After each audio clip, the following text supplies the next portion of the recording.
We're at the start of a new month. It's the beginning of September, the day after Labor Day, and there was a lot going on last month. We're going to do something new today. We're going to do a full macro and market update on the Wealth and Wisdom podcast. We don't like to sit and focus too much on the market, but there was a lot going on. There was the Fed meeting in Jackson Hole. There was also a recent firing of a Fed president. There's some news on interest rates. There was a revision to GDP with economic growth. We just got some new inflation data. Just about everything that you want to know about the economy came out last month.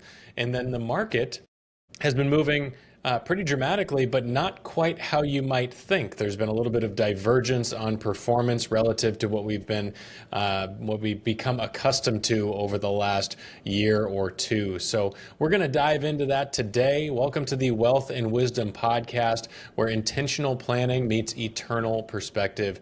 Today is Tuesday, September 2nd, 2025, and we are so glad you're here. I'm Cole Leonida. I'm joined again by Brian Cochran. We're part of John Moore Associates, a financial planning firm serving successful and generous families across the country. And each week, we'll continue to unpack economic events, market trends, and real-life planning conversations, all through the lens of biblical wisdom and intentional stewardship to help you grow, give, and live with purpose.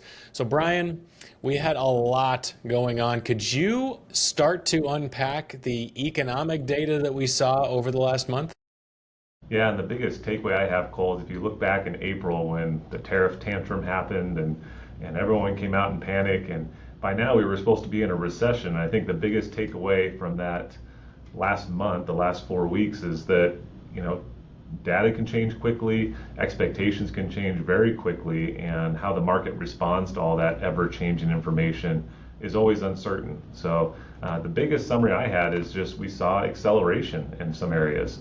We started the month with a bad jobs number, but overall the economic data was solid throughout the month. And it's almost a problem how much acceleration we have, because I know we're going to talk inflation a little bit as part of today's conversation. We've kind of shifted from this post-tariff announcement hesitation in the economy to now, okay, tariffs aren't going to end the world. We can get back to business, and that means acceleration in the economy, whether it's personal or corporate spending. So it creates a little optimism, which we see in stock prices. Yeah, and we got a very positive revision on the GDP, the gross domestic product. 3.3% is now the second quarter number. Brian, you had shared with the team where that change came from. Where was that revision derived from? Yeah, it's more corporate spending investment. So companies are remaining active. And one thing we've talked about here on this channel is we discussed how the tax reform is already showing up and showing some tax benefits for corporations. So it may not accelerate their earnings necessarily because the taxes don't show up in the earnings, but companies have more money to spend. And so this could be another economic driver. It seems like we're getting this convergence between maybe a Federal Reserve being more stimulative at the same time as seeing some tax reform that helps companies and helps the economy grow. So maybe, again, kind of an acceleration here happening in the next few quarters. Yeah, so we're seeing an upward revision on growth. We also saw an acceleration on the inflation front. We got the PCE last month at 2.9%. That's an acceleration from the previous number. So when we have growth and inflation accelerating, while that can sound a little bit scary that inflation is accelerating, that is generally a good combination for asset prices. Think stocks and bonds, things like that. We've also witnessed a steepening on the yield curve. So the Fed, the expectation with the Federal Reserve is that they are going to cut rates in September and potentially one more time before the end of the year. So that is moving the front end, the short end, the 2 years or less on the yield curve on treasuries, moving yields lower. Well, we're seeing we saw a pretty substantial uptick last week on the 20 and 30-year yields. So they're either staying steady or increasing on the long end, while we're seeing a drop on the short end. That's kind of a normalization, whereas we have had periods of time over the last couple of years where you've gotten higher yield on the short end than you have on the long end, and that's called an inversion of the yield curve. that's abnormal. That's not right. And historically, that's been a recession indicator.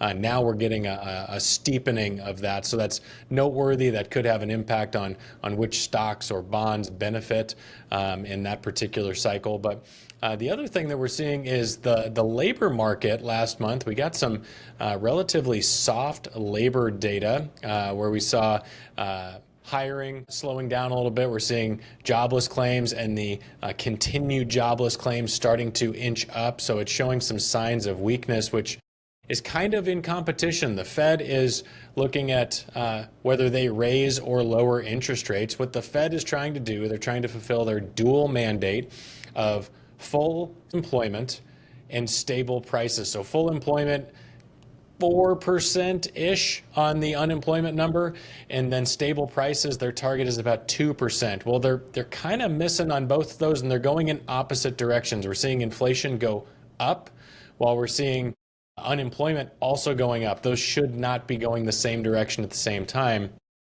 Inflation, if that's going up, that means that they probably shouldn't cut rates. But when they're seeing unemployment start to go up, that means they should cut rates. So it's going to be really interesting. We talked about last week getting your popcorn ready for the Fed meeting next month, or this month now, on what they're going to do, because the data is telling them to do two different things, but the market's kind of placing its bets on the fact that they think the Fed will cut rates. Brian, we also saw President Trump just remove a Fed president. Can you talk about that a little bit and how there's implications on the Fed? The Fed's not supposed to be a political piece, but history suggests maybe it actually is. Yeah, it's been an interesting story to follow. If you just look at the headlines, it's almost panic-inducing because it sounds like the Trump administration is trying to take over the Fed. But again, you don't have to look too far back in history to see the Fed wrapped in politics constantly, or at least pressured by each administration, keeping in mind that it's the current executive branch that nominates folks for the Fed, so there's obviously some politics in that. But also you look at whether it's green energy policies being pushed through bank regulation, you look at DEI policies, you look at the Federal Reserve sort of bailing out bad economic policy that comes from the government. There's definitely a history of sort of intertwining between the Federal Reserve and the federal government. Like you said, in theory, it's supposed to be a non-political entity, but there's been plenty of times where the Federal Reserve has come in and sort of bailed out bad government policy or felt pressure from past presidents. So this is not necessarily new, even though it does grab headlines and it seems extreme. I think in the end, what you're going to find is the Trump administration wants lower rates. They want it not just for the growth, the economic growth it will achieve, but also to lower the cost of financing government debt. So there's a strong incentive for them to have both growth and lower cost of debt. So we'll see if they get their way. But in the end, if the Fed does start cutting rates, Cole, like you talked about, if there is enough pressure around slowing job growth, that the Fed cuts rates, where we worry about that, of course, is our savers, right? If you see lower Fed rates, you're looking at lower rates for your savings accounts, for those short-term CDs and treasuries we like to buy for clients when they want money to be safe. So there might be some downward pressure on those rates in the short term. We've actually already seen that come into effect in August. So we'll see if that trend continues in September. Yeah, and talking about trends, we did notice that what we're seeing right now is that the consumer is still showing up as pretty strong, even though we're seeing some labor market concerns. We're seeing wage growth accelerate. So yes, the cost of things is accelerating, but people are also earning more. So that is a positive. It's kind of outpacing it. However, we're noticing that credit usage across Americans is increasing and savings rate is slowing down. People are not saving as much. So perhaps those margins are getting a little bit tighter for certain Americans. They're having to borrow for some of the things that they wouldn't have otherwise borrowed for as credit usage starts to increase. So again, these are all signs that maybe there's some cracks. However, the big broad stroke economic data is fairly positive. So with that in mind, we want to shift over to the market. we're going to share a couple of slides here on what we're seeing in the market, because the economy is all fine and well, but we want to really know, what does this mean for the investments that we're managing? So Brian, do you want to jump in and talk through what we're seeing with stocks? Yeah, so in the stock market, we continue to see volatility slide downward in the last month, which has been a positive sign. We had a spike in volatility back in April around the tariff news, and that followed what was a pretty quiet period when it comes to market volatility. We had a choppy 2022 with the change in Fed policy moving from a supportive Fed to a Fed that was trying to really slow things down to fight inflation. We didn't hit those 2020 levels of volatility that were the highest that I've seen in my 20 years in the business, but here we are today, back down in low levels of volatility. So the takeaway here, of course, being that volatility comes and goes, but we need to be very careful and cautious not to let those short-term periods of volatility rattle us and take us off plan, because of course, as you can see on this chart with the S&P 500 in the dark line there, if you bailed out during that period of volatility back in the spring, boy, you're kicking yourself now, because it's been a really robust recovery here through the end of August. So back to low volatility for now. We'll see what the next hiccup is that comes along and rattles this market. But right now, people are pretty content thinking tariffs won't be terrible. We won't see a recession related to tariffs here in the near future. And where that's put us with that strong recovery is to be a market that's back above trend. So as of this morning's investment committee, we were just about 9% above trend. And then again, the reason why we look at trend, why is that important? It's this powerful market concept of reversion to the mean. The market returns to its long-term average. Whether you're a period way above trend, like during the technology bubble back in the late 90s, early 2000s, where the market was 100% above its long-term average. It took about 2 to 3 years to unwind that excess, but it got back to trend. We returned to that average.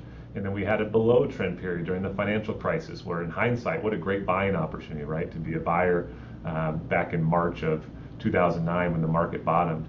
And we've been all over this trend line, Cole, as you know, the last 5 years or so, from getting a little above trend before COVID to crashing 25% below trend during the worst of that COVID market drop in March of 2020.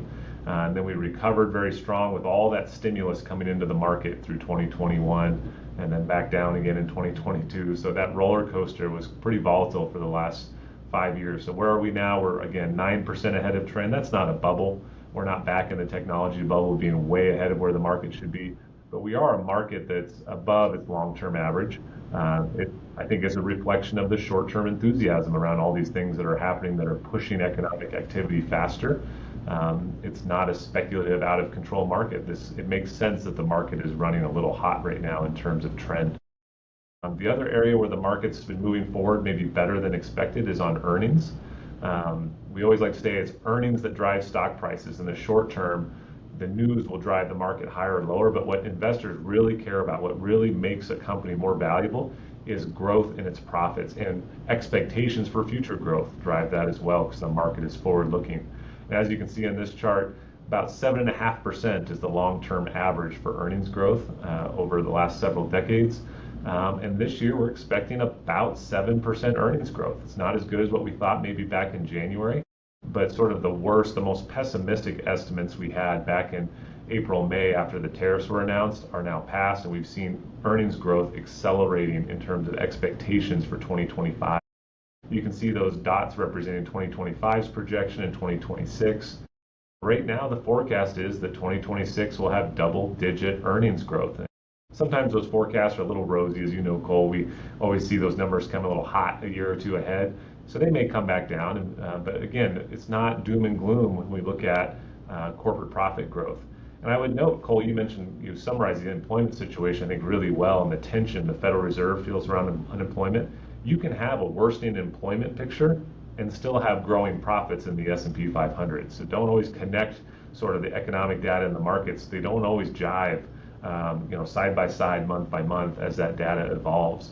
So we could still have a lot of profit growth this year, even if the jobs market's softening and the Fed has to provide stimulus. So that's a quick snapshot of some of the basic trends, but there's obviously a lot happening underneath this economy, including some of the stats you already talked about, Cole.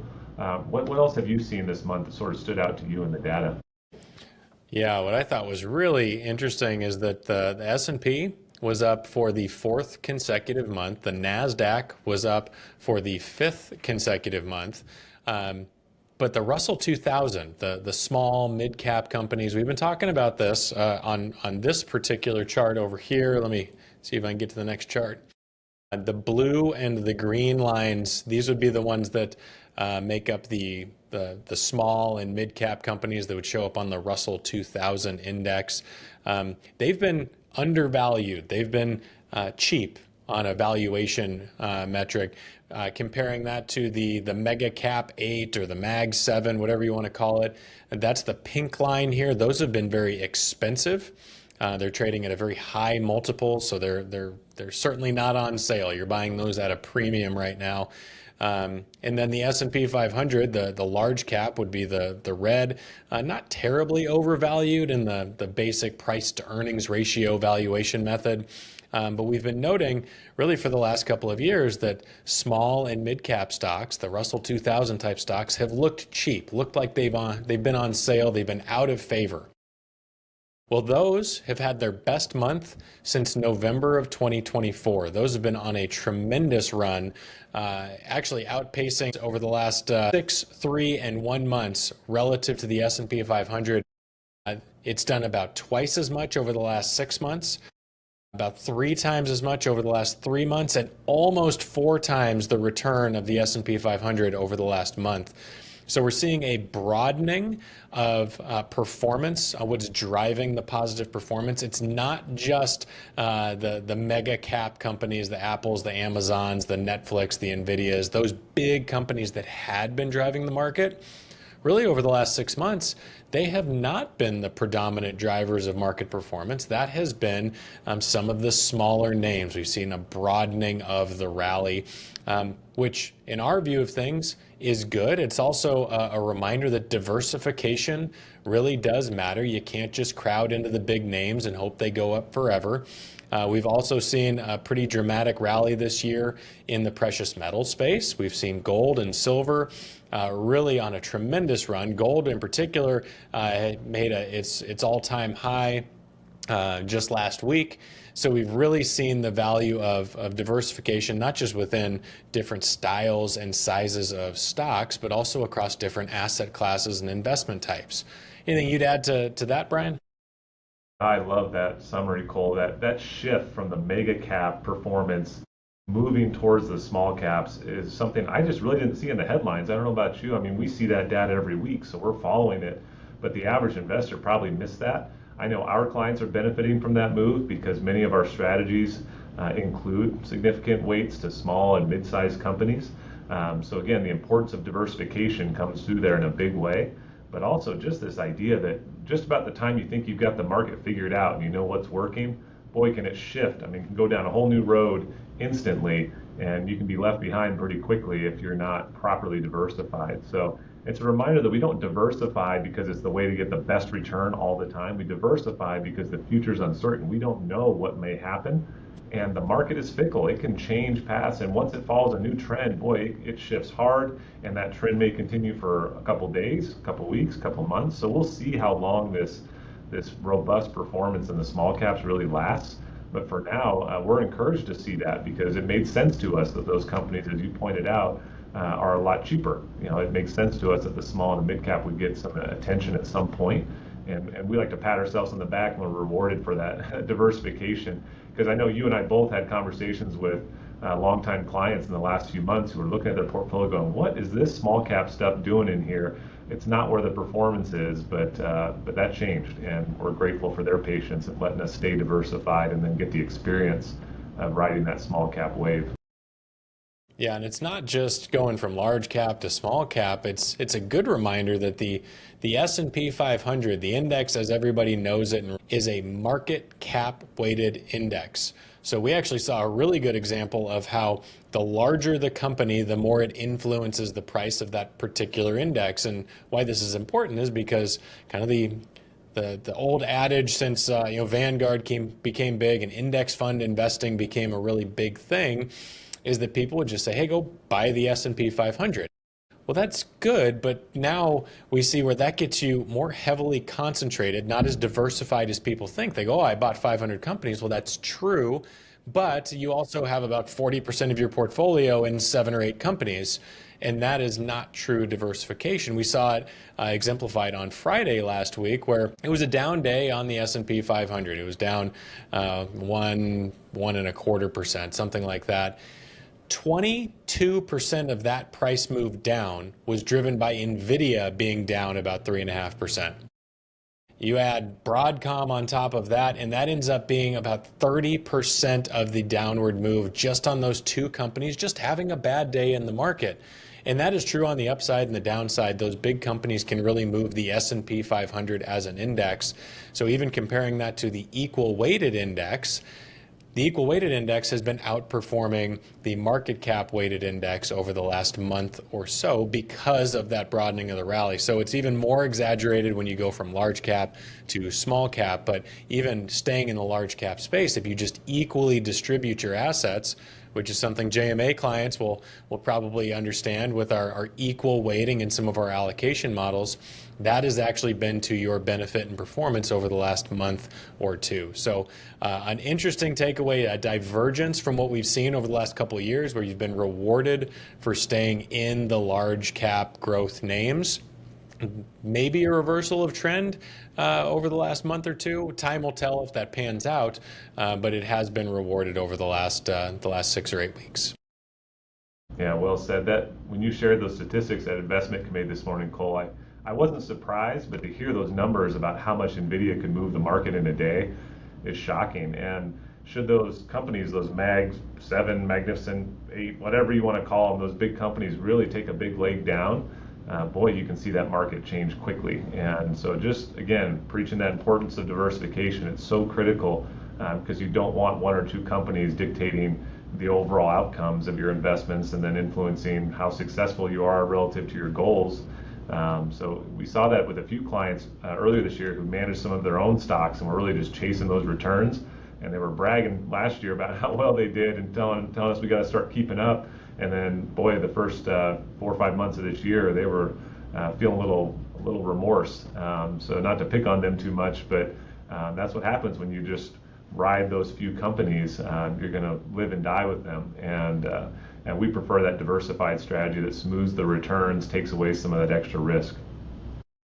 Yeah, so big takeaways before we end here is economic data overall, pretty good. We're expecting, or the market is expecting a rate cut, so it still might be a good time to lock in some of those the short-term interest rates before they potentially fall in September. The market is looking positive. Earnings projections are good moving forward, especially into 2026. And we're seeing a broadening of the market rally, where we're seeing different stock styles and sizes, as well as different asset classes participating in this run-up. So a plug for diversification moving forward. So anything else you'd add to the takeaways, Brian? No, just have a great September, and I know we're enjoying a little bit cooler weather here in New Mexico. Cole, I hope you get the same in Arizona. Cool is a very relative term, I know, but yeah, we're getting ready for fall. Yeah, it's been pretty pleasant over here. But thanks so much for joining us on the Wealth and Wisdom Podcast, where intentional planning meets eternal perspective. If you found today's conversation helpful, please like the video, subscribe to the channel, sign up for notifications, and share it with someone else who would benefit. And keep an eye out for next week. We will be releasing our latest quarterly webinar. This will be about 45 minutes or so on Medicare planning and Medicare supplement insurance, so an important one for our retirees, and that again will be released next week. So for more resources like this or like those webinars, or timely insights through blog posts, visit our insights page at johnmoore.com, where we regularly share 2 blog posts a month, multiple videos per week, as well as other helpful tools to help you steward wisely. So until next week, have a wonderful week, and we look forward to seeing you back on the channel.